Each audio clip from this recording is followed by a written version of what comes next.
Guys, this is a very attractive angle of my face. This is going to be a little chatty and vlog of me adopting our third edition new cat to the household.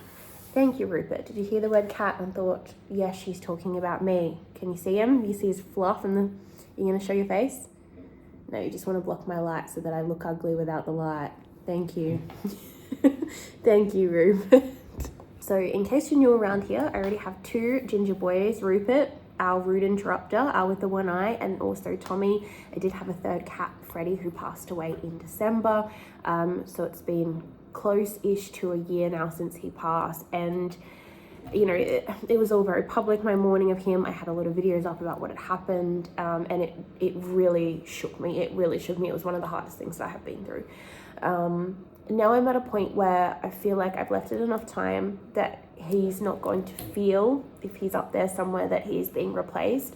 And in his honor, memory, I wanted to find a cat that had been in the shelter the longest I could possibly find. Shelter or rescue.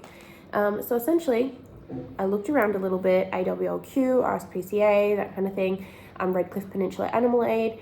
It didn't, like, there was some that had been there a long time, but nothing that was kind of like, wow, that's a really long time. Like, I was thinking 2+ years is what I was looking for, 2+ years in care. I jump on Pet Rescue, which, if you guys didn't know, there's a website called Pet Rescue. You can search all the animals up for adoption through all the little rescues, like small rescues, not places with big amounts of funding like RSPCA, AWLQ, right? These are all little independent people that run them with like little foster homes and stuff like that. I was doing a little bit of digging, and I ended up on a particular rescues page. I found this cat, Elise, and by their listings, they had like what date the pet was listed. It looked like she'd been waiting about 4 or 5 years to be adopted. And that was by far the longest that I had seen of anything I'd looked at. And I thought, this is it. This is it. This is what I'm meant to be doing. So I sent through an email and I asked the rescue, just in case something was wrong with those dates, like that were, you know, of the listing.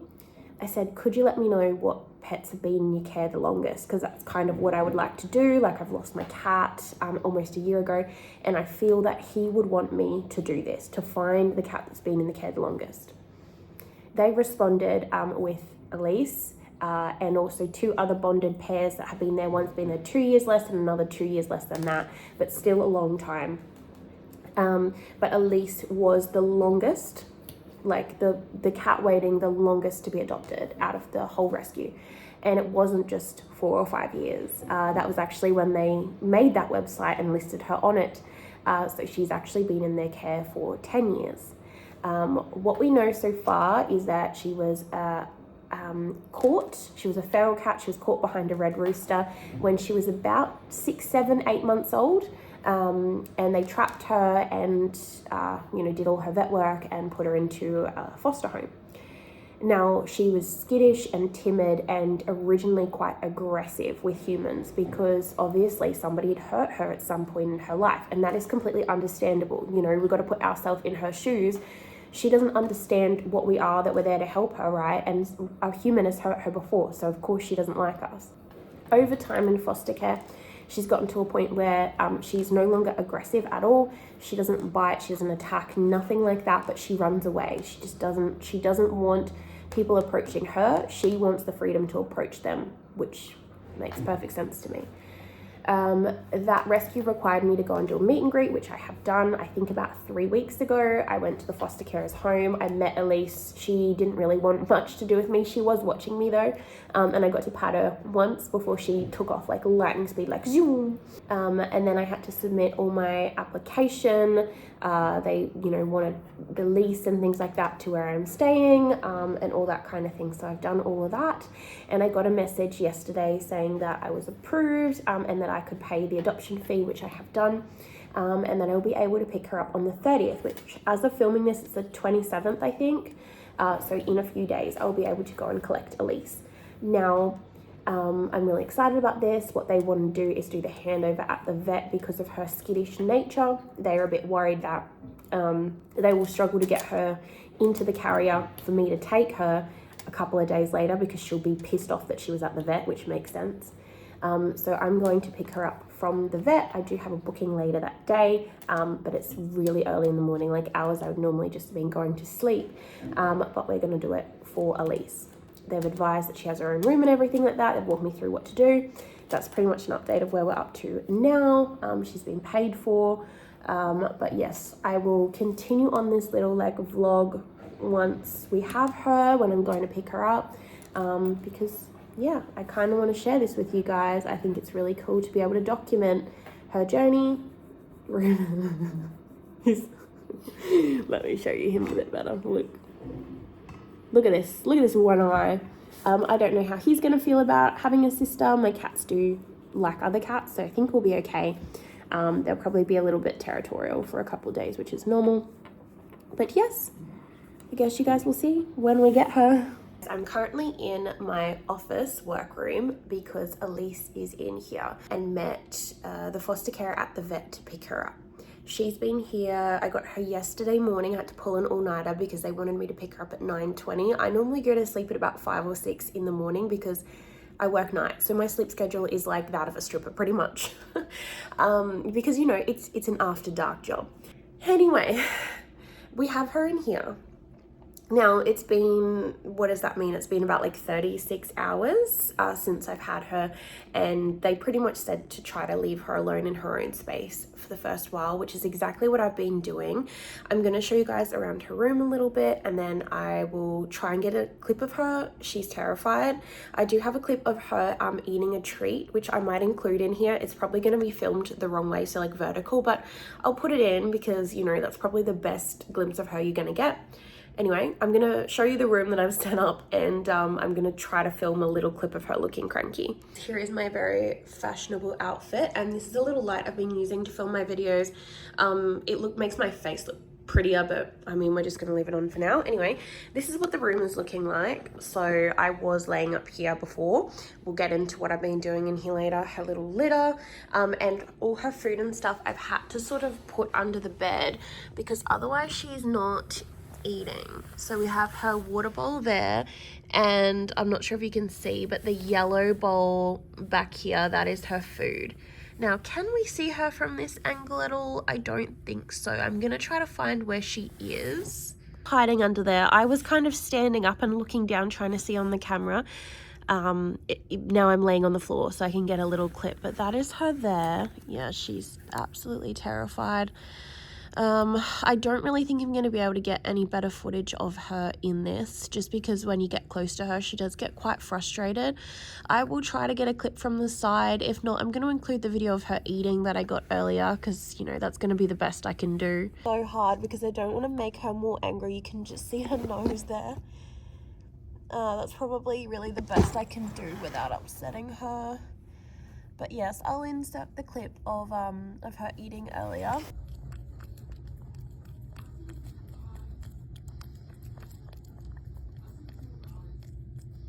Do you like that? Well, at least you're eating, and that's something. You don't want any more, you're full now. Also, I'm going to keep filming while I'm down here.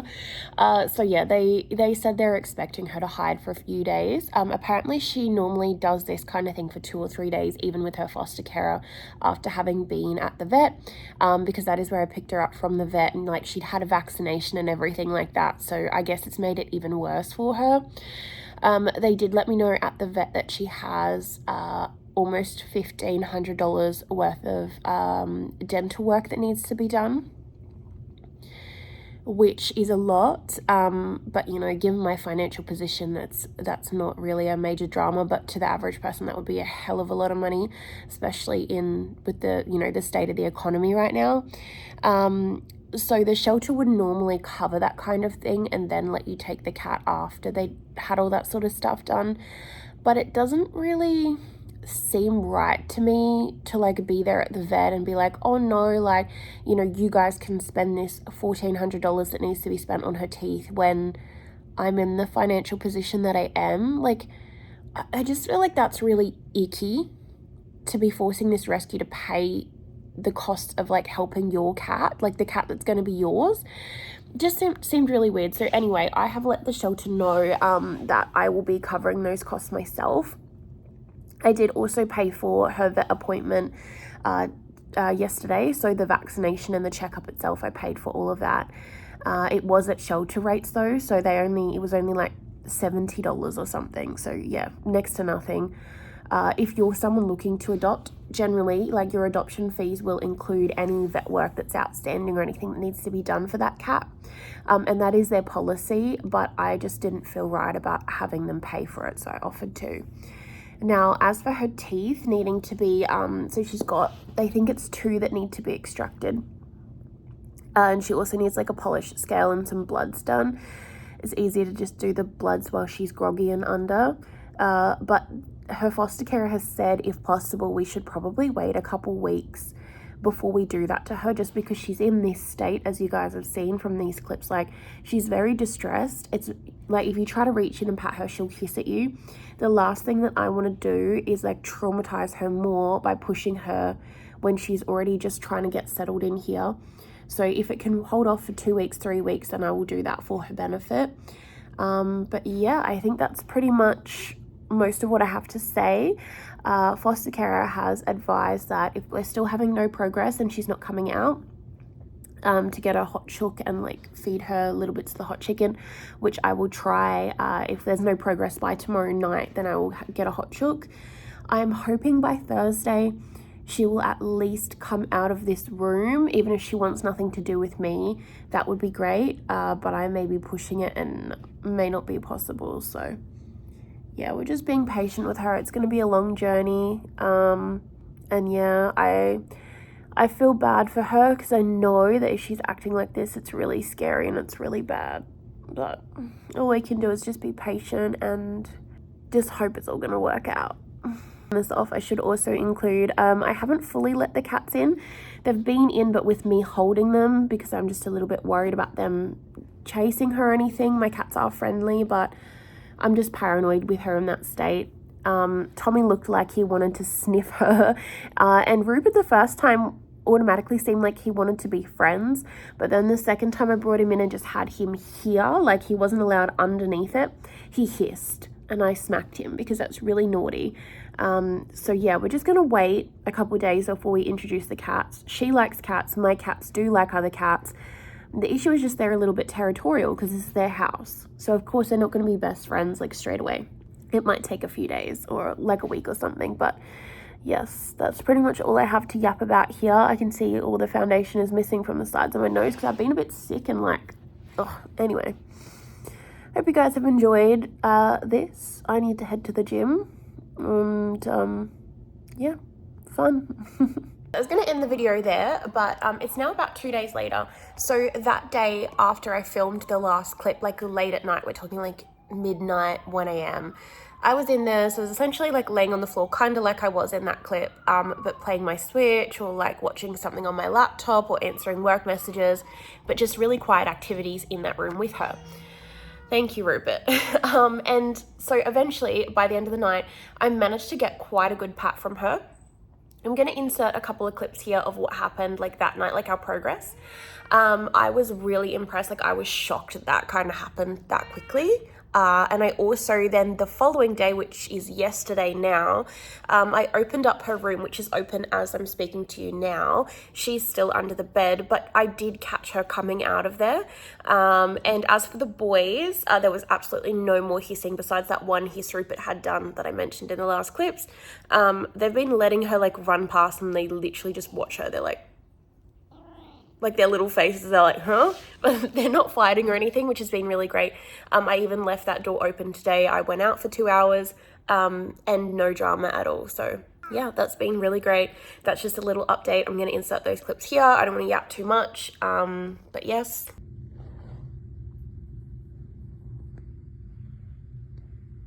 Am I allowed to touch you, Elise? Did you let me touch you? Did you? What are you doing? Why don't you want to come out from under there? Do you like that? Why can't you move a bit closer so I can pat you properly, silly Billy?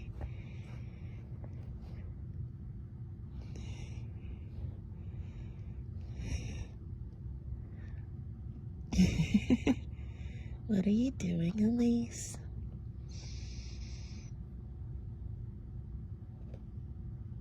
Is that okay? Are we friends? I think we might be friends. Not sure yet.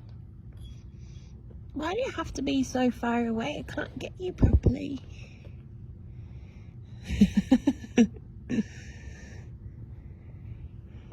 I can't cut you properly under there. Are we friends now? Are we friends already? That was pretty fast, wasn't it? That was pretty fast, Elise. You need to come out from under there, though. You can't live under the bed. Okay, you had enough. That's alright. I'll leave you alone. Elise, are you out from under the bed, are you? Were you making friends with Rupert? As you can see from those clips, I talk to my cats like they are children. Anyway, I hope you've enjoyed that. I'm not going to yap anymore, but yeah, I'm really happy with the progress.